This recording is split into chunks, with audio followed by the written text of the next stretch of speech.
ನಮಸ್ತೆ. ಇವತ್ತು ರಾಷ್ಟ್ರೀಯ ಯುವ ದಿನ. ಸ್ವಾಮಿ ವಿವೇಕಾನಂದ ಜಯಂತಿ ಪ್ರಯುಕ್ತ ಇದೊಂದು ಸ್ವರಚಿತ ಕವಿತೆ. ಅಂದು ನಭೋಮಂಡಲಕ್ಕೇರಿ ಮೊಳಗಿತ್ತು ವಿವೇಕವಾಣಿ. ಏಳಿರಿ ಎದ್ದೇಳಿರಿ ನಾಡಿನ ಏಳಿಗೆಗಾಗಿ ಒಗ್ಗಟ್ಟಾಗಿ ದುಡಿಯಿರಿ. ಭಾರತಾಂಬೆಯ ಮಣಿ ಮುಕುಟವನ್ನು ವಿಶ್ವದೆತ್ತರಕ್ಕೇರಿಸಿ ಕೀರ್ತಿ ಮೆರೆಯಿರಿ ಎಂದು. ಇಂದು ನಭೋಮಂಡಲದಾಚೆಗೂ ಅರಚುತ್ತಿವೆ ಅವಿವೇಕವಾಣಿಗಳು. ಬೀಳಿರಿ ಬಿದ್ದೇ ಬೀಳಿರಿ, ಕುಡಿಯಿರಿ ದುಡಿಯದೇ ಇರಿ, ಕಾರು ಬಾರುಗಳಲ್ಲೇ ಓಲಾಡಿರಿ, ವಿಲಾಸಿ ಜೀವನದ ಬೆಂಬತ್ತಿ ಸುಖ ಪಡೆಯಿರಿ ಎಂದು. ಅಂದು ವಿವೇಕವಾಣಿ ಕೇಳಿತು, 100 ಜನ ಒಗ್ಗಟ್ಟಾಗಿ ನನ್ನ ಬಳಿಗೆ ಬನ್ನಿ, ನಿಮ್ಮ ರಕ್ತವನ್ನು ನನಗೆ ಕೊಡಿ, ನಾನು ಭಾರತ ದೇಶದ ಸ್ವಾತಂತ್ರ್ಯವನ್ನು ಅಭಿವೃದ್ಧಿಯನ್ನು ನಿಮಗೆ ಕೊಡುತ್ತೇನೆ ಎಂದು. ಇಂದು ಕೂಡ 100 ಜನ ನಮ್ಮ ಬಳಿ ಬನ್ನಿ ಹೀಗೆ ಅರಚುತ್ತಿವೆ ಇಂದು ಕೂಡ ಅವಿವೇಕವಾಣಿಗಳು. 100 ಜನ ನನ್ನ ಬಳಿ ಬನ್ನಿ, ನಿಮಗೆ 1200 ರೂಪಾಯಿಯ ಸೆರೆ ಕೊಡಿಸುತ್ತೇವೆ, ಮಂಗನ ಆಟವನ್ನು ತೋರಿಸುತ್ತೇವೆ, ನಿಮ್ಮನ್ನು ಗಾಳಿಯಲ್ಲಿ ತೇಲಾಡಿಸುತ್ತೇವೆ ಎಂದು. ಮಾನವ ಜೀವನದ ಸದ್ಗತಿಯ ಬಗ್ಗೆ ವಿವೇಕವಾಣಿ ಅಂದು ಸುಬೋಧೆಯನ್ನು ನುಡಿದಿತ್ತು. ಮಾನವ ಜೀವನದ ಅವನತಿ ಅಧೋಗತಿಯ ಬಗ್ಗೆ ಅವಿವೇಕವಾಣಿ ದುರ್ಬೋಧೆಯನ್ನು ಇಂದು ನುಡಿಯುತ್ತಿದೆ. ಹಿಂದೂ ಧರ್ಮದ ಉಳಿವಿಗಾಗಿ ಏಳಿಗೆಗಾಗಿ ಇಡೀ ವಿಶ್ವಕ್ಕೆಲ್ಲ ತನ್ನ ಪ್ರವರವನ್ನು ತೋರಿಸಿತ್ತು ವಿವೇಕವಾಣಿ ಅಂದು. ಹಿಂದೂ ಧರ್ಮದ ಅವನತಿಯನ್ನೇ ಗುರಿಯಾಗಿಟ್ಟುಕೊಂಡು ಅರಚುತ್ತಿವೆ ಇಂದು ಅವಿವೇಕವಾಣಿಗಳು. ಅಲ್ಲಲ್ಲಿ ಭಾರತ ಮಾತೆಯ ಮಣಿ ಮುಕುಟಕ್ಕೆ ಅಪಚಾರವೆಸಗಲು ಕಾದುಕೊಂಡಂತೆ ಇಂದು.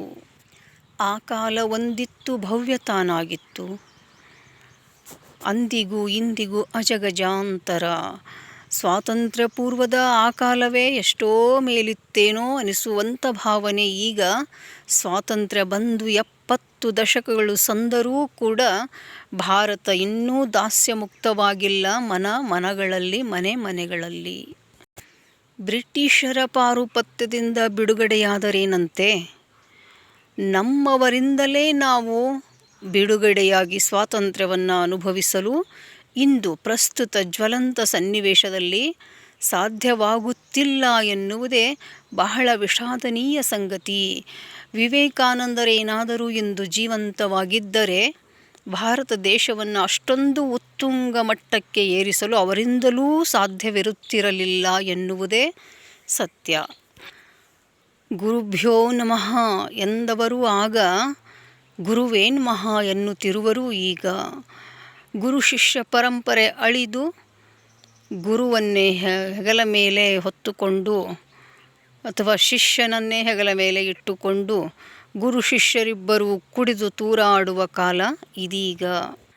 ಯುವ ಜನತೆ ಕುಡಿತದ ಅಮಲಿನಲ್ಲಿ ತೂರಾಡಿ ತೇಲಾಡಿ ದುಡಿತದ ಹಿರಿಮೆಯನ್ನೇ ನೆಲಕ್ಕೆ ಒಗರಿ ಭಾರತ ದೇಶವನ್ನು ದೀನ ಪರಿಸ್ಥಿತಿಗೆ ತಂದು ಒಡ್ಡಿ ಪರದೇಶಿಗಳ ಕಣ್ಣಲ್ಲಿ ಭ್ರಷ್ಟ ದೇಶವಾಗಿ ಹೊರಹೊಮ್ಮುತ್ತಿರುವುದು ದುರಂತದ ಸಂಕೇತ.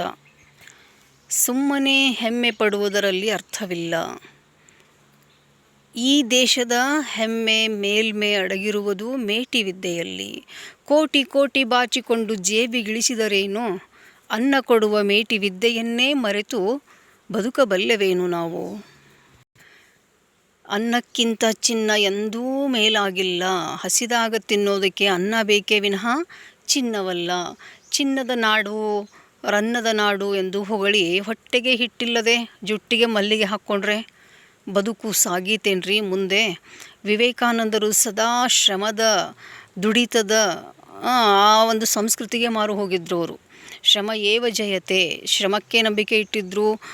ಮೈಯಲ್ಲಿ ಶಕ್ತಿ ಇರೋವಾಗ ದುಡಿಬೇಕು, ಶಕ್ತಿ ಇರೋವಂಥವ್ರು ದುಡಿಬೇಕು. ದುರ್ಬಲರು, ರೋಗಿಗಳು, ವೃದ್ಧರು, ಸಣ್ಣ ಮಕ್ಕಳು ಅವರನ್ನು ಹೊರತುಪಡಿಸಿ ಉಳಿದೆಲ್ಲ ಹೆಣ್ಣು ಗಂಡು ಭೇದ ಇಲ್ಲದೇನೆ ಯಾವಾಗ ಭಾರತ ದೇಶದಲ್ಲಿ ಯುವಶಕ್ತಿ ದುಡಿಯುವ ಹಂಗೆ ಆಗ್ತದಲ್ಲ, ಆವಾಗ ಈ ದೇಶ ಅಭಿವೃದ್ಧಿ ಮಟ್ಟಕ್ಕೆ ಏರೋಕ್ಕೆ ಸಾಧ್ಯ, ವಿಶ್ವದಲ್ಲಿ ಸ್ಥಾನವನ್ನು ಪಡೆಯೋಕ್ಕೆ ಸಾಧ್ಯ ಅಂತ ಆವಾಗಲೇ ವಿವೇಕವಾಣಿ ಮೊಳಗಿ ಹೋಗಿತ್ತು. ಈಗಲೂ ಕೂಡ ಆ ಸಂಸ್ಕೃತಿಯನ್ನು ಅಳವಡಿಸ್ಕೊಳ್ಳೋಕೆ ನಮ್ಮ ಸೋಮಾರಿ ದೇಶದ ಪ್ರಜೆಗಳು ತಯಾರಾಗಿಲ್ಲ ಅನ್ನೋದು ಖೇದಕರ. ಮುಂದುವರೆದಂತಹ ಟೆಕ್ನಾಲಜಿ ಬೆನ್ನಹತ್ತಿ ಇರುವಂಥ ಶಕ್ತಿಯನ್ನೆಲ್ಲ ಮೂಲೆಗುಂಪು ಮಾಡಿ ದುಡಿಯುವ ಕೈಗಳಿಗೆ ಕೆಲಸ ಇಲ್ಲದೇನೆ ವಿಲಾಸಿ ಬದುಕಿನ ಬೆನ್ನಹತ್ತಿ ಕುಡಿತದ ಇನ್ನಿತರ ಕೆಟ್ಟ ಚಟಗಳ ದಾಸರಾಗಿ ಒಂದು ಬೃಹತ್ ಪ್ರಜಾವರ್ಗ, ಇಡೀ ವಿಶ್ವದಲ್ಲೇ ಬೃಹತ್ ಪ್ರಜಾವರ್ಗ ಹೊಂದಿ ಹೆಮ್ಮೆ ಪಡಬೇಕಾದಂಥ ಸಂಗತಿಯನ್ನು ಕೀಳರಿಮೆಯಿಂದ ಕಾಣುವಂಥದ್ದು. ನಮ್ಮ ಭಾರತ ದೇಶ ಜನಸಂಖ್ಯೆಯಲ್ಲಿ ಮುಂದು ಅಂತ ನಾವು ವ್ಯಂಗ್ಯವಾಗಿ ಹೇಳ್ಕೊಳ್ಳೋ ಹಂಗಿಲ್ಲ. ಜನಸಂಖ್ಯೆನೇ ನಮ್ಮ ಭಾರತ ದೇಶದ ಭಾಗ್ಯ. ಯಾವಾಗ ಭಾಗ್ಯ ಅನ್ನಿಸ್ಕೋತದೆ ಅದಂತಂದರೆ ದುಡಿಯುವ ಕೈಗಳಾದರೆ ಮಾತ್ರ. ಎಲ್ಲವೂ ವಿಲಾಸಿ ಜೀವನ, ಕುಳಿತು ತಿನ್ನೋದು, ರೋಗಿಗಳು, ವೃದ್ಧರು, ಮಕ್ಕಳು ಅಂತಂದರೆ ಆ ದೇಶ ಬಡತನದಲ್ಲೇ ಬಳಲಬೇಕಾಗ್ತದೆ. ಅದಕ್ಕೆ ಯಾವಾಗ ದುಡಿಯುವ ಶ್ರಮಿಕ ಪ್ರಜಾವರ್ಗ, ನಾಗರಿಕ ಪ್ರಜಾವರ್ಗ ನಿರ್ಮಾಣ ಆಗ್ತದಲ್ಲ, ಆ ದೇಶ ಸುಭಿಕ್ಷವಾದದ್ದು ಮತ್ತು ಅಭಿವೃದ್ಧಿಯನ್ನು ಕಂಡ ದೇಶ ಅಂತ ಹೇಳ್ಬೋದು. ವಿಜ್ಞಾನ ತಂತ್ರಜ್ಞಾನ ಅದೆಷ್ಟೇ ಮುಂದುವರೆದ್ರೂ ಕೂಡ ಮಾನವನ ದೇಹಕ್ಕೆ ದುಡಿಮೆ ಇಲ್ಲದೆ ಯಾವ ದೇಶವೂ ಕೂಡ ಅಭಿವೃದ್ಧಿ ಹೊಂದೋಕ್ಕೆ ಸಾಧ್ಯ ಇಲ್ಲ. ಅಲ್ಲಿ ಆರೋಗ್ಯವಂತ ಪ್ರಜಾವರ್ಗ ಇದ್ದರೆ ಮಾತ್ರ ಅದೊಂದು ಅಭಿವೃದ್ಧಿ ಹೊಂದಿದ ದೇಶ. ಆರೋಗ್ಯವೇ ಇಲ್ಲ, ಆರೋಗ್ಯ ಇಟ್ಕೊಂಡು ಕೂಡ ದುಡಿತಾ ಇಲ್ಲ, ಬರೀ ಟೆಕ್ನಾಲಜಿಯನ್ನು ಬಳಸ್ಕೊಂಡು ಯಾವ ದೇಶನೂ ಶ್ರೀಮಂತ ಆಗಿಲ್ಲ. ಶ್ರಮಕ್ಕೆ ಬೆಲೆ ಕೊಡುವ, ನೈತಿಕ ಮೌಲ್ಯಗಳಿಗೆ ಬೆಲೆ ಕೊಡುವ, ಮಾನವ ಧರ್ಮಕ್ಕೆ ಬೆಲೆ ಕೊಡುವ, ಗೌರವಿಸುವ, ಆರಾಧಿಸುವ ಸಂಸ್ಕೃತಿ ಸಂಸ್ಕಾರ ಯುವ ಪೀಳಿಗೆಗೆ ನಾವಿವತ್ತು ಬೋಧಿಸಲೇಬೇಕಾದಂಥ ಅನಿವಾರ್ಯ ಪ್ರಸಂಗ ಎದುರಾಗಿದೆ.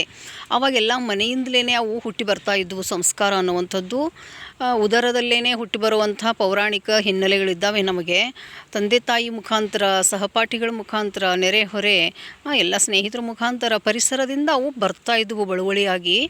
ಇವತ್ತು ಪರಿಸರನೇ ಎಂಥ ಮಾಲಿನ್ಯದಿಂದ ಕೂಡಿದೆ ಅಲ್ಲೇನ್ರಿ. ಅಂಥ ಪರಿಸರದಿಂದ ಈ ಮಕ್ಕಳಿಗೆ ಅದು ಯಾವ ರೀತಿಯ ಪರಿಣಾಮ ಉಂಟಾದೀತು, ಬಹಳ ವಿಚಾರ ಮಾಡಬೇಕಾದಂಥ ಗಂಭೀರವಾದ ಸಮಸ್ಯೆಯನ್ನು ನಾವು ಭಾರತೀಯರು ಎದುರಿಸ್ತಾ ಇದ್ದೀವಿ.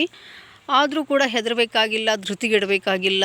ಈಗಲೂ ಮನಸ್ಸು ಮಾಡಿ ನಿಸರ್ಗದತ್ತ ಮನಸ್ಸನ್ನು ಹೊರಳಿಸಿ, ಮೇಟಿ ವಿದ್ಯೆ ಒಳಗೆ ಮನಸ್ಸನ್ನು ನೆಟ್ಟು, ವಿಜ್ಞಾನ ತಂತ್ರಜ್ಞಾನವನ್ನು ಬಳಸ್ಕೊಂಡು ನಮ್ಮ ಭವ್ಯ ಭಾರತದ ಕನಸನ್ನು ನನಸಾಗಿಸೋಕೆ, ವಿವೇಕವಾಣಿಯನ್ನು ನನಸಾಗಿಸೋಕೆ ನಾವೆಲ್ಲರೂ ಅಹರ್ನಿಶಿ ದುಡಿದಾಗ ನಮ್ಮ ಭಾರತ ದೇಶ ವಿಶ್ವದಲ್ಲೇ ಯಾಕೆ ನಮ್ಮ ಮಟ್ಟಿಗೆ ನಾವು ಶ್ರೇಷ್ಠ ಆಗೋಕ್ಕೆ ಸಾಧ್ಯ ಅಂತ ಹೇಳ್ತಾ ಧನ್ಯವಾದ.